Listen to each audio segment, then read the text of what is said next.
Hi friends, എല്ലാവർക്കും നമ്മുടെ പുതിയ ഒരു വീഡിയോയിലേക്ക് സ്വാഗതം. ഇന്നത്തെ വീഡിയോയിൽ ഞാൻ നിങ്ങളിലേക്ക് പരിചയപ്പെടുത്തി തരുന്നത് ഒരുപാട് ആളുകൾ നമ്മളെ കമൻറ്റ് സെക്ഷനിൽ വെച്ചിട്ട് ചോദിച്ചിട്ടുള്ള ഒരുപാട് ഡൗട്ട്സുകൾ ക്ലിയർ ചെയ്യാമെന്ന് വിചാരിച്ചുകൊണ്ടാണ് വീഡിയോ ചെയ്യുന്നത്.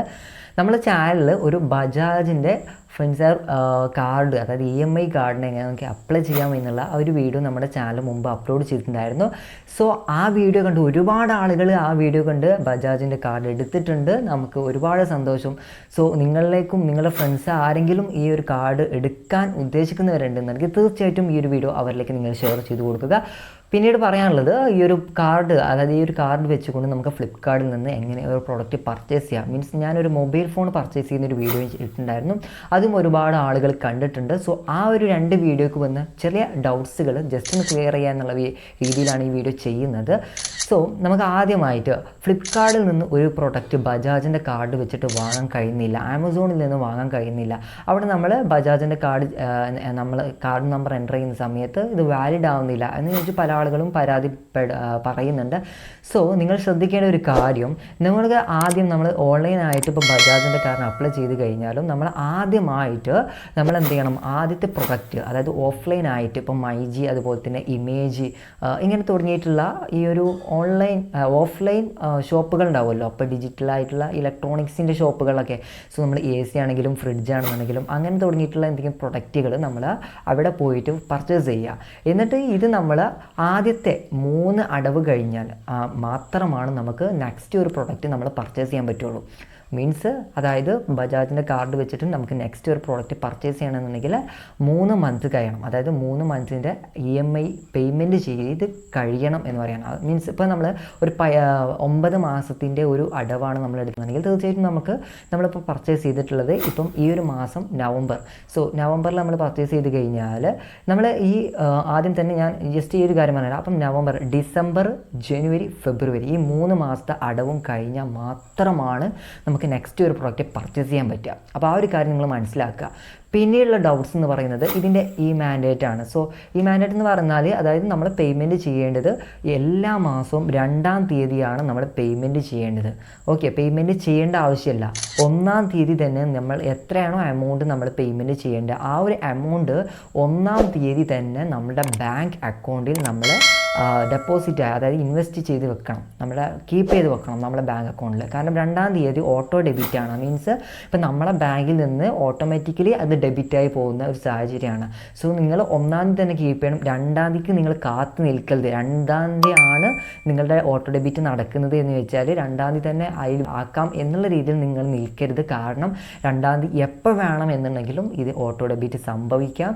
ആ ഒരു സമയത്ത് ഒരു പക്ഷേ നിങ്ങൾക്ക് നിങ്ങളുടെ ബാങ്കിൽ ഈ ഒരു എമൗണ്ട് ഇല്ല എന്നുണ്ടെങ്കിൽ തീർച്ചയായിട്ടും നിങ്ങളുടെ സിബിൽ സ്കോറിനെ ബാധിക്കും. അതുപോലെ തന്നെ നിങ്ങൾക്ക് ഒരുപാട് ഫൈന് വരാൻ ചാൻസ് ഉണ്ട്. സോ ആ ഒരു കാര്യങ്ങളൊക്കെ നിങ്ങൾ ശ്രദ്ധിക്കുക. അപ്പോൾ 2-ാം തീയതിയാണ് പേയ്മെൻറ്റ് ചെയ്യേണ്ടത്. സോ നിങ്ങൾ 1-ാം തീയതി തന്നെ നിങ്ങളുടെ ബാങ്ക് അക്കൗണ്ടിൽ എത്രയാണോ എമൗണ്ട് പേയ്മെൻറ്റ് ചെയ്യേണ്ടത് ആ ഒരു എമൗണ്ട് നിങ്ങൾ കീപ്പ് ചെയ്യുക. പിന്നീടുള്ളത് എനിക്ക് പറയാനുള്ളത്, നിങ്ങൾ അതായത് ഫ്ലിപ്കാർട്ടിൽ നിന്നും അതായത് ആമസോണിൽ നിന്നൊക്കെ പ്രൊഡക്റ്റ് പർച്ചേസ് ചെയ്യേണ്ട ഈ ഒരു രൂപം എങ്ങനെയാണെന്ന് വെച്ചാൽ, നിങ്ങൾ ഓഫ്ലൈനായിട്ട് ഇപ്പോൾ ഒരു പ്രൊഡക്റ്റ് പർച്ചേസ് ചെയ്തല്ലോ.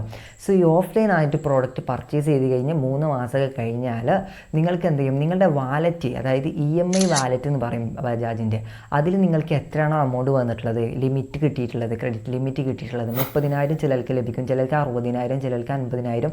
അതൊക്കെ നമ്മുടെ സിബിൽ സ്കോറിനെ ബേസ് ചെയ്തും അതുപോലെ തന്നെ നമ്മുടെ ബാങ്ക് അക്കൗണ്ടിനെ ബേസ് ചെയ്തുകൊണ്ടായിരിക്കാം. ഓക്കെ, ഒരുപാട് ട്രാൻസാക്ഷനും കാര്യങ്ങളൊക്കെ നടക്കുന്ന ഒരു ബിസിനസ് രീതിയിലുള്ള ബാങ്ക് അക്കൗണ്ടൊക്കെ ആണെങ്കിൽ ഒരുപാട് ക്രെഡിറ്റ് ലിമിറ്റ് കിട്ടാനും ചാൻസ് ഉണ്ട്. ഓക്കെ, അപ്പോൾ ഇങ്ങനെയുള്ള ഈ ഒരു ക്രെഡിറ്റുകൾ, അതായത് നമുക്കിപ്പോൾ 50,000 രൂപയൊക്കെ നമുക്ക് ക്രെഡിറ്റ് കിട്ടിയിട്ടുണ്ട്, അല്ലെങ്കിൽ 30,000 രൂപ ക്രെഡിറ്റ് കിട്ടിയിട്ടുണ്ട്. അപ്പോൾ എനിക്കിപ്പോൾ 30,000 രൂപയാണ് ക്രെഡിറ്റ് കിട്ടിയിട്ടുള്ളത്. സോ എനിക്ക് ഒരു പ്രൊഡക്റ്റ് ഇപ്പം ഓൺലൈനായി പർച്ചേസ് ചെയ്യണം ബജാജിൻ്റെ. ഈ ഒരു സമയത്ത് നിങ്ങളൊരു ഓഫ്ലൈനായിട്ട് പ്രൊഡക്റ്റ് ആദ്യം പർച്ചേസ് ചെയ്ത് കഴിഞ്ഞാൽ 3 മാസത്തെ പേയ്മെൻറ്റും കാര്യങ്ങളൊക്കെ ക്ലിയർ ആയി കഴിഞ്ഞാൽ നിങ്ങൾക്ക് ഒരു പ്രൊഡക്റ്റ് പർച്ചേസ് ചെയ്യാം. അതായത് ഫ്ലിപ്കാർട്ടിൽ നിന്നൊക്കെ നിങ്ങൾക്ക് തന്നെ നിങ്ങൾ എന്ത് ചെയ്യുക, അവിടെ നിങ്ങൾക്ക് 2 ഓപ്ഷനാണുള്ളത്. കാർഡ് നമ്പർ എൻ്റർ ചെയ്തുകൊണ്ടും അതുപോലെ തന്നെ നിങ്ങളെ ബജാജ് കാർഡും അതുപോലെ തന്നെ ബജാജ് കാർഡുമായി ലിങ്ക് ചെയ്ത മൊബൈൽ നമ്പറും ഫ്ലിപ്കാർട്ടുമായി ലിങ്ക് ചെയ്തിട്ടുള്ള നമ്പറും ഒന്നാണെന്നുണ്ടെങ്കിൽ തീർച്ചയായിട്ടും നിങ്ങളുടെ മൊബൈൽ നമ്പർ എൻ്റർ ചെയ്തുകൊണ്ട് തന്നെ നിങ്ങൾക്കൊരു OTP വരും. ആ ഒരു OTP കൂടി എൻ്റർ ചെയ്ത് കഴിഞ്ഞാൽ തന്നെ നിങ്ങൾക്ക് ബജാജ് കാർഡ് വെച്ചിട്ട് നിങ്ങൾക്ക് ഒരു പ്രൊഡക്റ്റ് പർച്ചേസ് ചെയ്യാൻ പറ്റും. ആ ഒരു വീഡിയോ ഞാൻ മുമ്പ് ചാനൽ അപ്ലോഡ് ചെയ്തിട്ടുണ്ട്. ഈ ബജാജ് കാർഡ് എങ്ങനെ അപ്ലൈ ചെയ്യുക എന്നുള്ളതും അതുപോലെ തന്നെ ഫ്ലിപ്കാർട്ടിൽ നിന്ന് എങ്ങനെ ഒരു പ്രൊഡക്റ്റ്, അതായത് ബജാജ് കാർഡ് വെച്ചുകൊണ്ട് ഒരു മൊബൈൽ ഫോണോ അല്ലെങ്കിൽ മറ്റുള്ള എന്ത് പ്രോഡക്റ്റും എങ്ങനെ പർച്ചേസ് ചെയ്യാനുള്ള വീഡിയോ നമ്മുടെ ചാനൽ അപ്ലോഡ് ചെയ്തിട്ടുണ്ട്. സോ രണ്ട് വീഡിയോയുടെയും ലിങ്ക് ഞാൻ താഴെ ഡിസ്ക്രിപ്ഷൻ ബോക്സിൽ നൽകുന്നുണ്ട്. സോ നിങ്ങൾ ആ ഒരു വീഡിയോ കാണുക. എന്നിട്ട് നിങ്ങൾ അപ്പോൾ ഇനിയുള്ള സംശയം എന്താണെന്ന് വെച്ചാൽ, ഇപ്പോൾ ഒരു ബജാജ് കാർഡ് എടുത്തിട്ട് നമ്മൾ ഇപ്പോൾ പ്രൊഡക്റ്റ് ഒന്നും പർച്ചേസ് ചെയ്തിട്ടില്ല, സോ എന്തെങ്കിലും സംഭവിക്കുമോ എന്ന് വെച്ചാൽ പല ആളുകളും മെസ്സേജ് അയക്കാറുണ്ട്. സോ ഒന്നും സംഭവിക്കാറില്ല. ജസ്റ്റ് ആ ഒരു എമൗണ്ട് അതുപോലെ തന്നെ അവിടെ കിടക്കുന്നതായിരിക്കും. അതുപോലെ തന്നെ നമുക്ക് കിട്ടുന്ന ക്രെഡിറ്റ് ലിമിറ്റ് 30,000 രൂപയാണെന്നുണ്ടെങ്കിൽ നമുക്ക് 30,000 രൂപയുടെ പ്രൊഡക്റ്റ് നമുക്ക് പർച്ചേസ് ചെയ്യാൻ പറ്റില്ല. അതിൽ ചിലപ്പോൾ ഒരു 15,000 അല്ലെങ്കിൽ 20,000 രൂപയൊക്കെ, ബാക്കി 10,000 രൂപ അവിടെ തന്നെ കിടക്കണം. അല്ലാതെ നിങ്ങൾ ഫുൾ എമൗണ്ട് എടുത്തിട്ട് നിങ്ങളൊരു പ്രൊഡക്റ്റ് പർച്ചേസ് ചെയ്യാൻ പാടില്ല. ഓക്കെ, ഇനിയിപ്പോൾ നിങ്ങൾക്ക് 30,000 രൂപയാണ് ക്രെഡിറ്റ് ലിമിറ്റ് കിട്ടിയിട്ടുള്ളത്. സോ നിങ്ങളൊരു 50,000 രൂപയുടെ പ്രൊഡക്റ്റാണ്, നിങ്ങളൊരു മൊബൈൽ ഫോണാണ് പർച്ചേസ് ചെയ്യണമെന്നുണ്ടെങ്കിൽ തീർച്ചയായിട്ടും ബാക്കി 20,000 രൂപ പേയ്മെൻറ്റ് ചെയ്ത് കൊടുക്കാൻ പറ്റുമോ എന്ന് ചോദിച്ചിട്ട് 20,000 രൂപ പേയ്മെൻറ്റും അതുപോലെ തന്നെ ബാക്കി 30,000 ബജാജിൻ്റെ കാർഡ് വെച്ചിട്ടും ഇങ്ങനെയും സംശയങ്ങൾ വരാറുണ്ട്. സോ അത് സാധിക്കില്ല. നിങ്ങൾ EMI ആയിട്ട് എടുക്കുകയാണെന്നുണ്ടെങ്കിൽ തീർച്ചയായിട്ടും അത് മൊത്തത്തിൽ EMI ആയിരിക്കണം എന്നുള്ള കാര്യങ്ങളൊക്കെ നിങ്ങൾ ശ്രദ്ധിക്കുക. ഇനി എന്തെങ്കിലും ഡൗട്ട്സ് ഞാൻ പറയാൻ വിട്ടുപോയിട്ടുള്ളതോ അല്ലാതെങ്കിൽ നിങ്ങൾക്ക് എന്തെങ്കിലും ഡൗട്ട്സ് ഉണ്ടെങ്കിൽ താഴെ ഇൻസ്റ്റയായിട്ട് പ്രൊവൈഡ് ചെയ്യുന്നുണ്ട് ഡിസ്ക്രിപ്ഷൻ ബോക്സിൽ. നിങ്ങൾ അതുവഴി മെസ്സേജ് ചെയ്യുക അല്ലെങ്കിൽ കമൻറ്റ് സെക്ഷനിൽ മെസ്സേജ് ചെയ്യുക. സോ ഈ ഒരു വീഡിയോ നിങ്ങൾക്ക് എന്തായാലും യൂസ്ഫുൾ ആയെന്ന് വിചാരിക്കുന്നുണ്ട്. യൂസ്ഫുൾ ആയി കഴിഞ്ഞാൽ തീർച്ചയായിട്ടും നമ്മുടെ ചാനൽ സബ്സ്ക്രൈബ് ചെയ്യുക. ഇതുപോലെയുള്ള യൂസ്ഫുൾ ആവുന്ന ഇൻഫോർമേറ്റീവ് വീഡിയോസ് നിങ്ങളുടെ മൊബൈലിലോട്ട് നോട്ടിഫിക്കേഷനായി വരുന്നതായിരിക്കും. വീഡിയോക്ക് ഇഷ്ടപ്പെട്ട് കഴിഞ്ഞാൽ തീർച്ചയായിട്ടും ലൈക്ക് ചെയ്യുക. സോ ഓക്കെ, അപ്പോൾ നമുക്ക് അടുത്ത വീഡിയോയുമായി വീണ്ടും കാണാം. Thanks for watching.